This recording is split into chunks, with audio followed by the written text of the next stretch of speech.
Pour la deuxième année consécutive, les températures étaient donc particulièrement douces ce 1er janvier. Alors évidemment, c'est plutôt agréable. Vous avez été nombreux à en profiter en allant courir et vous balader. Mais tout de même, face à cette situation anormale, eh bien, beaucoup se demandent comment agir contre le réchauffement climatique. François Clapeau avec Margot Blanc-L'Oeil. 16 degrés en bord de Vienne, c'est 9 de plus que la moyenne de saison. Les joggeurs du jour de l'an ont enfilé des tenues légères. C'est vraiment très agréable de courir comme si on était en été ou à mi-saison alors qu'on est en janvier, mais par contre c'est peut-être un peu embêtant côté climat. Après une année 2022 déjà record, l'exception est devenue la règle. Mais à l'heure des bonnes résolutions face à ce réchauffement, les promeneurs se sentent souvent démunis.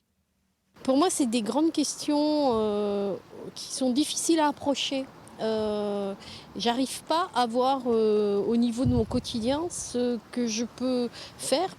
Véronique Malval est géographe à l'Université de Limoges et elle s'investit dans des formations au changement climatique. Selon elle, pour agir, il faut d'abord comprendre la situation.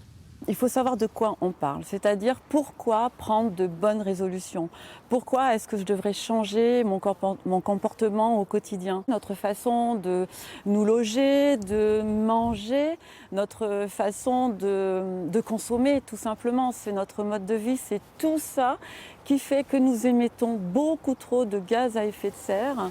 Après les canicules, les incendies et les sécheresses de 2022, l'heure est en tout cas à la prise de conscience et de nouvelles réflexions semblent voir le jour. On essaie de faire attention à notre consommation déjà, essayer de limiter un peu, notamment les cadeaux de Noël, acheter de la seconde main, ce genre de choses, faire des choses par nous-mêmes, avec nos mains, c'est bien aussi.